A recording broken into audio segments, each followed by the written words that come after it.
tonight we are going to be reading The Good Egg by Jory John and Pete Oswald.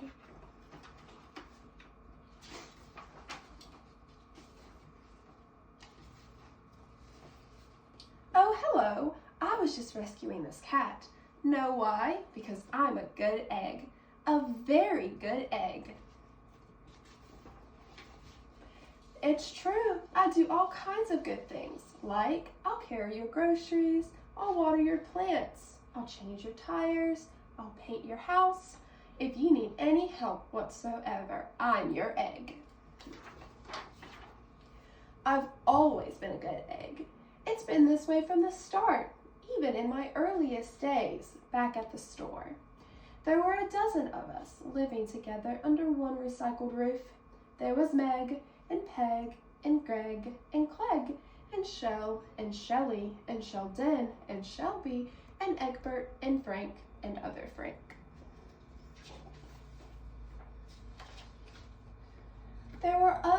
The other 11 eggs weren't on their best behavior. They weren't exactly good. They ignored their bedtime. They only ate sugary cereal. They threw tantrums. They cried for no reason. They broke their stuff on purpose.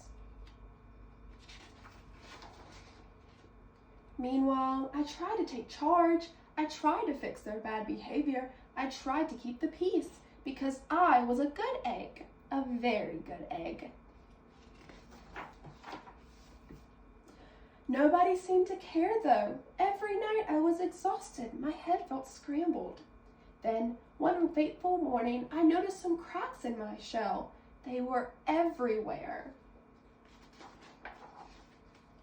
My doctor said it was from all the pressure I was putting on myself, the pressure of making sure everybody was as good as me. I was cracking up, literally.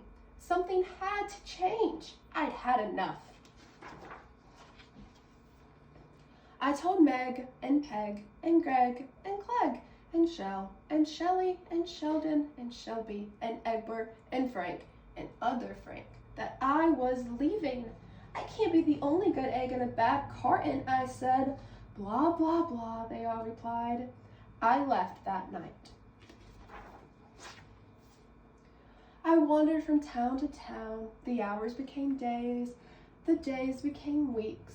I lost track of time. I was alone. Out there, on the road, under the stars, I really tried to focus on myself and what I needed.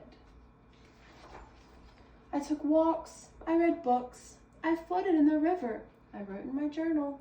I found simple moments to be quiet. I breathed in. I breathed out.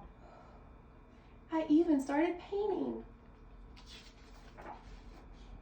For once, I found time for me.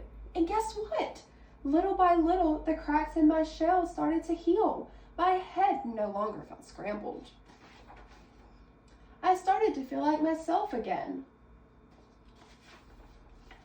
So, I've made a big decision. I'm returning to my old carton and my friends.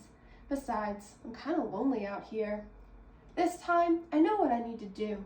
I'll try not to worry so much. I'll be good to my fellow eggs while also being good to myself. Here we go. Everybody missed me. I missed them too. Hello, Meg. Howdy, Peg. Hey, Greg. Greetings, Clegg. What's up, Shell? Aloha, Shelly. Heyo, Sheldon. Hi, Shelby. Good day, Egbert. What's happening, Frank? Howdy do, other Frank. Sure, every once in a while, somebody's still a little bit bad, but it's not like before. Here's what I realized. The other eggs aren't perfect, and I don't have to be either. I'm okay with that. Yep, the old carton is back together. We're a solid dozen. It's good to be home. The end. I would use the good egg as a way for my older students, about kindergarten to first graders, as a way to developmentally appropriately show them anxiety and how it feels when the pressure of being good and controlling what our friends think, what our friends say, how our friends act can be really unhealthy for us on our bodies and in our minds, and it can really cause us a lot of pain.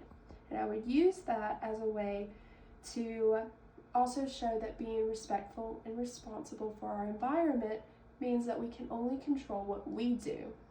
We can't control what our friends do, we can't control what they say, how they act, we can't control what Miss Kimberly or the teacher does, but we can control how we act and how we are in the classroom. And that will then in turn allow us to feel healthier and more ready for the day and not be so stressed out. And that would be the way that I would use this book as a developmentally appropriate way.